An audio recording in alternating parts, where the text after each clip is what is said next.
샬롬. 오늘 하루도 주의 은혜로 충만하기를 진심으로 축복합니다. 오늘 우리에게 주시는 하나님의 말씀은 고린도전서 15장 1절로 8절의 말씀입니다. 형제들아, 내가 너희에게 전한 복음을 너희에게 알게 하노니 이는 너희가 받은 것이요 또 그 가운데 선 것이라. 너희가 만일 내가 전한 그 말을 굳게 지키고 헛되이 믿지 아니하였으면 그로 말미암아 구원을 받으리라. 내가 받은 것을 먼저 너희에게 전하였노니 이는 성경대로 그리스도께서 우리 죄를 위하여 죽으시고 장사 지낸 바 되셨다가 성경대로 사흘 만에 다시 살아나사 게바에게 보이시고 후에 12 제자에게와 그 후에 500여 형제에게 일시에 보이셨나니 그 중에 지금까지 대다수는 살아있고 어떤 사람은 잠들었으며 그 후에 야고보에게 보이셨으며 그 후에 모든 사도에게와 맨 나중에 만삭되지 못하여 난 자 같은 내게도 보이셨느니라. 아멘. 목회를 하다 보면 성도들의 믿음이 정말 취약하구나 라고 하는 생각이 들 때가 종종 있습니다. 가장 큰 이유는 기초가 부실하기 때문입니다. 자신이 믿는 바가 무엇인지 모르는 경우가 많습니다. 또는 지식적으로 믿는 바가 무엇인지는 알지만 그것이 자신의 고백으로 고백되지 못한 경우들도 많이 있습니다. 우리는 직접 예수를 목격한 사람들이 아닙니다. 예수님과 동시대를 살아본 경험이 있는 것도 아닙니다. 그것은 사도 바울도 마찬가지였습니다. 사도 바울은 예수님의 공생애 동안 단 한 번도 예수님을 만난 적이 없습니다. 그가 처음 예수님을 만난 것은 부활하신 예수님입니다. 부활하신 예수님을 만난 후 그는 십자가에 돌아가신 예수님께 집중하기 시작합니다. 내가 너희 중에 예수 그리스도와 그가 십자가에 못 박히신 것 외에는 아무것도 알지 아니하기로 작정하였음이니라 라고 고백합니다. 사도 바울이 고린도 교회에 전한 복음이 바로 이것입니다. 3절과 4절에 있는 말씀이지요. 이는 성경대로 그리스도께서 우리 죄를 위하여 죽으시고 장사 지낸 바 되셨다가 성경대로 사흘 만에 다시 살아나사입니다. 사도 바울이 고백하고 있는 십자가와 부활은 고린도 교회에 강력한 도전이 되었습니다. 고린도라고 하는 도시는 얼마 멀지 않는 곳에 위치한 아테네의 철학과 사상에 깊은 영향을 받고 있었습니다. 당시 아테네의 주류 철학은 에피큐리안과 스토아 학파였습니다. 이들은 둘이 쌍벽을 이루고 있었는데 에피큐리안은 쾌락주의를, 스토아 학파는 금욕주의를 주장했습니다.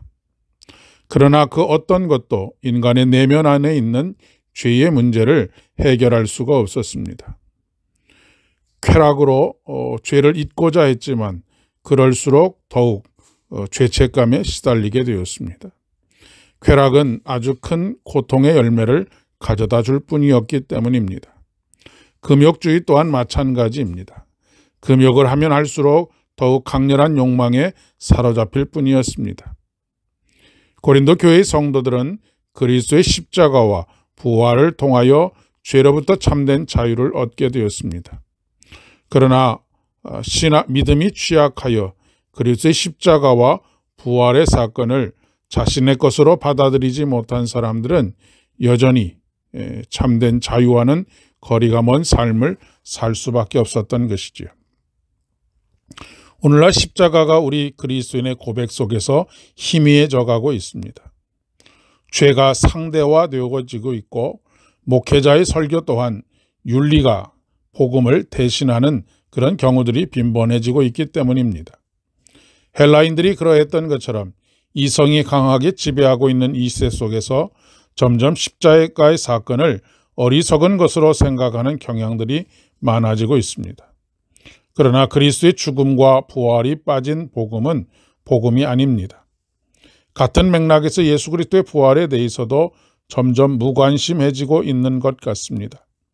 이성적, 합리적으로 생각할 때 인간이 다시 살아난다는 것은 불가능하다고 생각하기 때문일 것입니다. 그러나 부활은 현실입니다. 부활은 수많은 목격자들이 있었습니다. 게바에게 보이시고 후에 12제자에게와 후에 500의 형제에게 일시에 보이셨나니 그 중에 지금까지 대다수는 살아있고 어떤 사람은 잠들었으며 그 후에 야고보에게 보이셨으며 그 후에 모든 사도에게와 맨 나중에 만삭되지 못하여 난 자 같은 내게도 보이셨느니라 라고 하는 것이 바울의 고백입니다. 사도 바울을 만나주신 예수님은 오늘 우리도 만나주십니다. 우리는 부활하신 예수님을 믿고 예배하는 것입니다. 종교개혁자인 마틴 루터는 주님은 해마다 봄이 되면 인류에게 부활의 진리를 펼쳐 보이신다고 했습니다.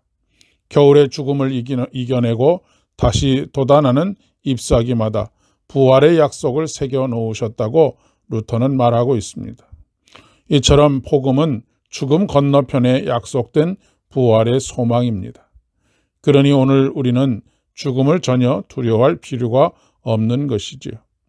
만일 우리가 이 말을 굳게 지키고 헛되이 믿지 아니하면 그로 말미암아 구원을 얻으리라 말씀하십니다. 오늘도 전해들은 이 말씀을 굳게 지키고 헛되지 않게 하셔서 더욱 구원의 감격과 기쁨으로 충만한 저와 여러분 되기를 진심으로 축복합니다. 기도하겠습니다. 은혜가 풍성하신 아버지 하나님, 은혜를 감사드립니다. 오늘도 우리의 믿는 바가 무엇인지를 우리의 삶의 현실로 경험할 수 있도록 도우시니 진심으로 감사를 드립니다. 더욱더 믿음 위에 굳게 서게 하시고 헛되이 믿지 않게 하여 주셔서 더욱더 구원의 기쁨과 감격으로 충만한 복된 날들을 살아갈 수 있도록 도와주시옵소서. 예수님의 이름으로 간절히 기도드립니다. 아멘. 오늘도 평강이 넘치는 복된 하루 되시기를 바랍니다.